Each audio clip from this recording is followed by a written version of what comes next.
আজকে আমরা পড়ব parts of speech. Parts of speech কি? এর আগের ক্লাসে আমরা পড়েছিলাম কি basic foundation of English grammar. ঠিক আছে, আজকে আমরা পড়ব parts of speech. Part of speech হচ্ছে ইংলিশ গ্রামারের একটা অত্যন্ত গুরুত্বপূর্ণ একটি অধ্যায়। পার্ট অফ স্পিচ, পার্ট মানে কি? খণ্ড, টুকরো।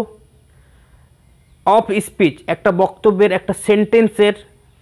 একটা সেন্টেন্স যে আমরা বলি বা বানাই বা লিখি, তো এর প্রত্যেকটা ওয়ার্ড, প্রত্যেকটা শব্দের ব্যবহার আলাদা আলাদা।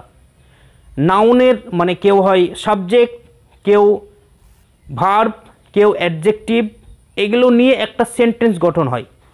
আমরা যদি একটা সেন্টেন্স এমনিতে বলে দিলাম আই এম এ স্টুডেন্ট, আমি হই একজন ছাত্র, তো এর মধ্যে সাবজেক্টও রয়েছে, অবজেক্ট রয়েছে, অ্যাডজেক্টিভ রয়েছে, সব কিছু রয়ে তারপরে একটা বাক্য হচ্ছে।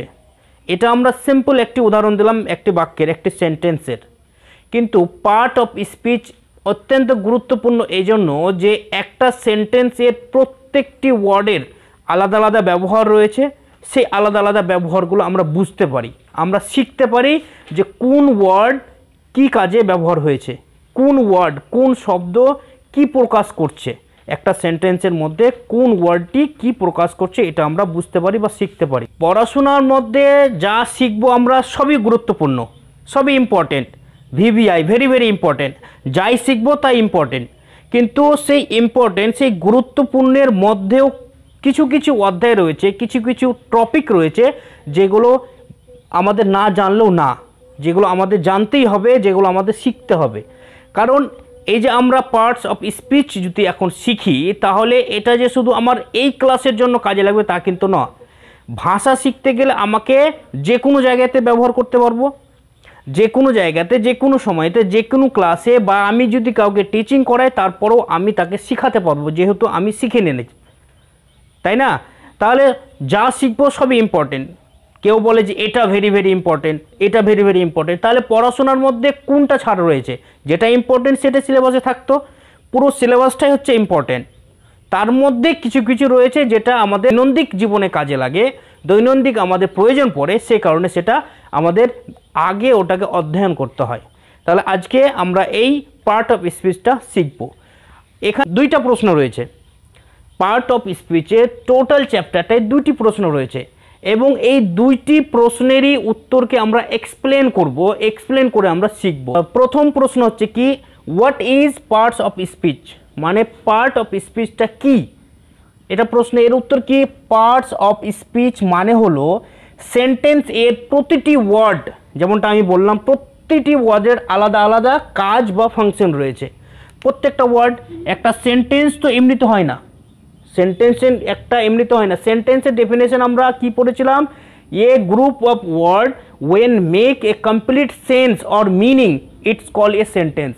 মানে অনেকগুলি শব্দ বসে যখন একটি সম্পূর্ণ মনের ভাব প্রকাশ করবে তখন সেটিকে বলে বাক্য বা সেন্টেন্স।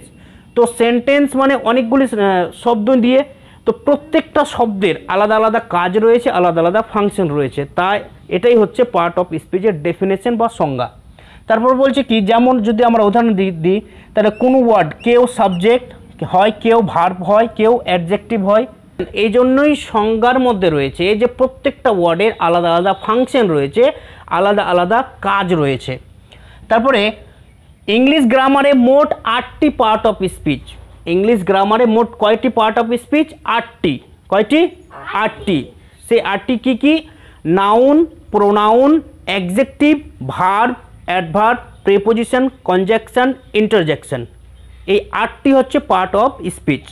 তো এই প্রত্যেকটাকে আমরা এখন এক্সপ্লেন করে জানবো যে নাউন কাকে বলে, প্রোনাউন কাকে বলে, ভার্ব কাকে বলে, অ্যাডভার্ব কাকে বলে।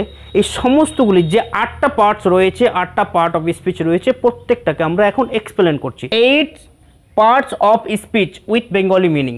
কারণ মানে না জানলে তো আমরা শুধু ওয়ার্ড পড়াই হবে, যেহেতু আমরা শিখছি, আমরা শিখে নিলে আমরা সেটাকে পড়ে বুঝে নেব, কিন্তু এখন আমাদের মানে করে পড়তে হবে। তাহলে এই যে এখানে আমি কলমটা বানিয়েছি, ছকটা যে বানিয়েছি, প্রত্যেককে বানাতে হবে খাতাতে। কি রয়েছে? যে প্রথমে নাম, এই যে পার্টস অফ স্পিচগুলোর নাম, তারপরে এখানে বেঙ্গলি মিনিং, তারপরে এক্সাম্পল মানে উদাহরণ। উদাহরণ না দিলে তো বোঝা যাবে না। তাহলে প্রথমে হচ্ছে কি নাউন। নাউন নাউন হচ্ছে কি যে নাম বোঝায়, সেটা কোনো ব্যক্তির নাম হতে পারে, সেটা কোনো স্থানের নাম হতে পারে, সেটা কোনো বস্তুর নাম হতে পারে। উদাহরণ রহিম কলকাতা, রহিম একটা জনের নাম, মানুষের নাম, কলকাতা একটা স্থানের নাম, পেন কলম একটা বস্তুর নাম, তাই না? তাহলে নাউন মানে পৃথিবীতে প্রত্যেকটা জিনিস হচ্ছে নাউন, কারণ পৃথিবীতে প্রত্যেকটা জিনিসের মানে রয়েছে, প্রত্যেকটা জিনিসের নাম রয়েছে, তাই প্রত্যেকটা নামই হচ্ছে নাউন। প্রোনাউন, প্রোনাউন হচ্ছে কি যে নাউন এর জায়গায় ব্যবহৃত হয়, যেসব ওয়ার্ড নাউনের জায়গায় ব্যবহৃত হয়। কীরকম? আমরা যদি এই রহিম, রহিমকে নিয়ে যদি বলি Rahim is a student, Rahim is a good boy, Rahim হচ্ছে একদম ভালো ছেলে, Rahim going to school daily, Rahim প্রত্যেক দিন স্কুলে যায়। তো এই যে বারে বারে যে রহিম বলছি, এটা শুনতে একটু কেমন মনে হচ্ছে, তাই রহিমের পরিবর্তে প্রথম সেন্টেন্সটা আমরা বলে দিলাম রহিম ইজ এ স্টুডেন্ট, রহিম হয় একজন ছাত্র। তারপরে হি ইজ এ গুড বয়, সে হয় একজন ভালো ছেলে, he going to school daily, সে প্রত্যেক দিন স্কুলে যায়, সে ভালো মতো খাবার খায়, সে বৈকালবেলা খেলতে যায়, সে মানে রহিম। কার কথা বলছি? রহিমের কথা বলছি। এখানে যদি কোনো মেয়ে থাকতো তাহলে সি বলতাম, কারণ হি এবং সি এর ব্যবহার হয় কি, হি হয় ছেলেদের জন্য পুরুষের জন্য, সি হয় মেয়েদের জন্য মহিলার জন্য, স্ত্রীলিঙ্গ এবং পুরুষলিঙ্গ। তারপর হচ্ছে কি ভার্ব। ভার্ব মানে হচ্ছে যে কোনো কিছু করা বোঝায়, কাজ বা অ্যাকশন বোঝায়। যেমন playing, eating, reading, studying, walking, running, কোনো কিছু করা বোঝাচ্ছে, কোনো কিছু কাজ করা বোঝাচ্ছে না, তাহলে সেটার ক্ষেত্রে ব্যবহার হবে কি ভার্ব। ভার্ব মানে হচ্ছে কোনো কিছু করা বোঝায়। তারপর হচ্ছে কি অ্যাডজেক্টিভ। অ্যাডজেক্টিভ মানে হচ্ছে নাউন বা প্রোনাউন এর কোয়ালিটি বোঝায়, নাউন বা প্রোনাউনের কোয়ালিটি বোঝায়। যেমন নাউন প্রথমে আমরা প্রোনাউনে ব্যবহার করলাম কি রহিম, তো রহিম ইজ এ গুড স্টুডেন্ট, রহিম হয় একজন ভালো ছেলে, তো রহিমের এখানে কোয়ালিটি বোঝালো কি গুড, তো এই গুডটাই হচ্ছে কি অ্যাডজেক্টিভ। বা কোনো একটা নাউন রয়েছে, সেটা বড় রয়েছে, কার, দ্য কার ইজ বিগ, গাড়িটি হয় বড়, তো কার হচ্ছে কি নাউন, কার হচ্ছে কি নাউন, যেহেতু কার পৃথিবীর সমস্ত বস্তু সমস্ত কিছু হচ্ছে নাউন, তার কোয়ালিটি বোঝাচ্ছে কি সেটা হচ্ছে বড়, সেটা কি বড়, তাই এটা হবে কি অ্যাডজেক্টিভ। আর একটা যেমন red, this pen colour is red, কলমটির ইঙ্ক হলো বা রং হলো লাল, তো এই কলমটি হচ্ছে কি নাউন, এর কোয়ালিটি কি বোঝালো, এটা হচ্ছে লাল, তাই এটা হবে অ্যাডজেক্টিভ। তারপরে অ্যাডভার্ব। অ্যাডভার্ব কোনগুলোকে বলে? ভার্ব বা অ্যাডজেক্টিভ বা অ্যাডভার্বকে ডিসক্রাইব করে। ভার্ব মানে কি কোনো কিছু করা, যেমন রান্না করছে, আসছে, খেলছে, তো তার কি তাকে ডিসক্রাইব করলো, বা অ্যাডজেক্টিভকে ডিসক্রাইব করলো, বা অ্যাডভার্বকে ডিসক্রাইব করলো। কি যেমন ডিসক্রাইব করলো কি কুইকলি, হি কামিং কুইকলি, সে তাড়াতাড়ি আসছে, মানে ভেরি অনেকগুলি, ওয়েল মানে ভালো, মানে এই সমস্ত কিছুকে ডিসক্রাইব করছে। ঠিক আছে, কি করছে? ডিসক্রাইব করছে, কাজটা তাড়াতাড়ি করো, এই যে তাড়াতাড়ি করতে বলা হচ্ছে কুইকলি, এটাই হচ্ছে কি অ্যাডভার্ব। তারপর হচ্ছে কি প্রেপোজিশন। প্রেপোজিশন মানে হচ্ছে কি সম্পর্ক বোঝায়, সম্পর্ক বোঝায় পজিশন বা time. Rahim and Kundan, Rahim and Kundan are friends, এই যে রহিম এবং কুন্দন হচ্ছে কি বন্ধু, তাদের সম্পর্ক বোঝালো যে তারা বন্ধু, তাই এই ওয়ার্ড যদি এরকমের কোনো ওয়ার্ড থাকে যে কোনো সম্পর্ক জুড়ছে, তাহলে সেটা হবে কি প্রেপোজিশন। উদাহরণ ইন মানে ভিতরে, the book in the box, বাক্সর মধ্যে বই রয়েছে। The cat on the table, মানে বিড়ালটি টেবিলের উপরে রয়েছে, তাহলে টেবিল এবং বিড়ালের মধ্যে সম্পর্কটা স্থাপন হলো যে টেবিলের উপরে বিড়ালটি রয়েছে, তাই এটা হবে প্রেপোজিশন।